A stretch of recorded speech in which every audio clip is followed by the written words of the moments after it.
After church service today, I told myself I was going to rest just for a few minutes. You know that kind of Sunday tiredness that just hits you after a powerful service. That was me. I just lay down for a bit before finally getting up to make my Sunday meal. Normally, typical Sunday food is rice and stew. We all know that. But today I wanted something different, something simple but still filling. So I went with potatoes and egg sauce. One thing I genuinely love about potatoes is how satisfying they are. It's like they just hold your stomach and tell you, don't worry, I've got you covered for the whole day.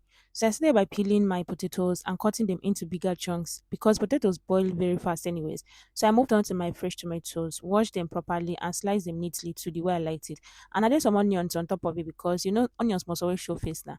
After that, I whisked my 4 eggs and kept them aside and brought out my hand grinder to blend my fresh pepper. Recently, this my hand grinder has been stressing me. But at the end of the day, you see, it gets the job done. So whenever I think of replacing it, I see how functional the thing is. I will just leave and say maybe whenever the thing spoil, pata pata, I will replace it. Once I was done, I had to check on the potatoes. They were not soft, so I covered it to continue boiling. While I moved on to start with my sauce, I placed my pot on the fire, poured in some vegetable oil, and allowed it to heat up for a little bit. Then I added my tomatoes and onions, gave everything a good stir, and covered it to cook. While that was going on, I went back to check on the potatoes again, and finally, this time they were soft, so I brought it down and drained out the water. Back to my sauce, I added the blended pepper, seasoning cubes, and of course, salt to taste. And you know, I had to test it small to be sure everything was balancing well. Sha. Once I was satisfied, I added my whisked eggs as the last step, allowed it to sit properly, and just like that, my egg sauce was ready. But here's the problem with this sauce: these 4 eggs is supposed to rise more than this.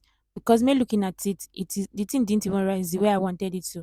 I used to see some people adding water to their eggs before putting it. I don't know if that is what makes the egg to rise because me, I really wanted this egg sauce to rise. But anyways, it is what it is now. I serve myself a generous portion because why not? After all that church and all that cooking stress, I deserve it. If you're hungry, bring your plate. There's love in sharing. That's how my Sunday afternoon wins. Thank you all for hanging out with me, and I'll see you all in my next vlog. Bye.